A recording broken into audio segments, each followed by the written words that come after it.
கர்ம வீரர் காமராஜரை பற்றி. தாய் நாட்டின் பணியில் தன்னை முழுமையாக ஒப்படைத்துக் கொண்ட தாயகத்தின் ஒளி விளக்கு காமராஜர். நாடே அவரது திருக்கோவில், மக்களே அவரது தெய்வங்கள், மக்கள் தொண்டே அவரது குறிக்கோள், காந்தியடிகள் காட்டிய பாதையே அவரது வாழ்க்கை.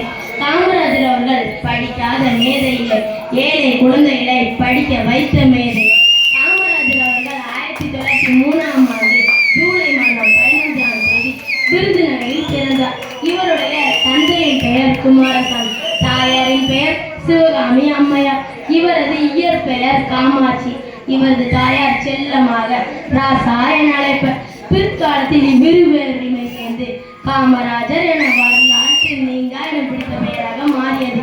காமராஜரின் இளம் வயதில் அவரது தந்தை இழந்தார்.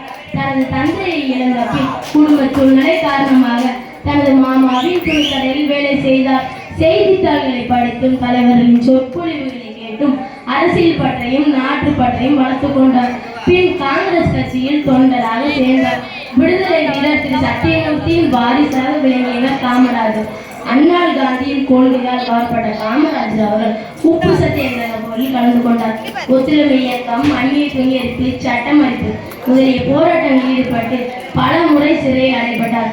அவரது வாழ்நாளில் 9 ஆண்டுகள் சிறைவாசம் அனுபவித்து காந்திய வழி கடமையாற்றிய காமராஜரை 1954ஆம் ஆண்டு முதலமைச்சராக அறிவியேற்றி மக்கள் அழகு பார்த்தனர். தாயகத்தின் முதலமைச்சராக 9 ஆண்டுகள் பதவி வகித்தார். கற்கை நன்றே கற்கை நன்றே, பிச்சை போகினும் கற்கை நன்றே என்ற அவ்வையின் வாக்குப்படி பள்ளி வந்த குழந்தைகள் பசியார பிச்சையும் எடுக்க தயங்க மாட்டேன் என்று சொன்ன தலைவர் காமராஜர். காமராஜர் முதலமைச்சரானதும் ஜாதி மத வேறுபாடின்றி அனைத்து குழந்தைகளுக்கும் தொடக்க கல்வி இலவசமாக்கப்பட்டது. பின் பள்ளி இல்லாத ஊர்களில் அனைத்து பள்ளியிலும் திறந்து வைத்தார். ஏழை பணக்காரர் வேறுபாடு இருக்கக்கூடாது என்பதற்காக சீருடையை கட்டாயமாக்கினார். கட்டாய கல்வி, இலவச கல்வி, இலவச மதிய உணவு திட்டம், இலவச சீருடை என பல திட்டங்களை ஏற்படுத்தி ஏழை எளிய மக்கள் வாழ்வில் முன்னேற்றத்தை ஏற்படுத்தினார். எழுத்தறிவித்தோம் இறைவன் என்றார். கல்வி கண் திறந்த காமராஜரும் கடவுள்தான். காமராஜரின் ஆட்சி காலத்தை பொற்காலம் என்று அரசியல் வல்லுநர் கூறினர். இதற்கு காரணம் அவரது அருமையான திட்டங்களாகும்.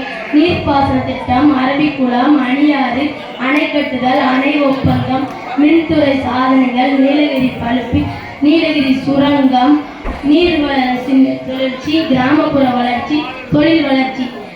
காமராஜின் ஆட்சி காலத்தில் அசத்தல் திட்டங்களால் வளமானது நம் நாடு. 1963ஆம் ஆண்டு லால் பகதூர் சாஸ்திரி, இந்திரா காந்தி ஆகியோர் முன்னிலையில் பிரதமராய் அரியணை ஏறி தான் ஒரு கிங் மேக்கர் என நிரூபித்தார். 1972ஆம் ஆண்டு தன்னுடைய 72ஆம் வயதில் காலமானார். நீ காலமானாலும் உன் நினைவு மாறாதையா என கூறி என்னை முடித்துக் கொள்கிறேன்.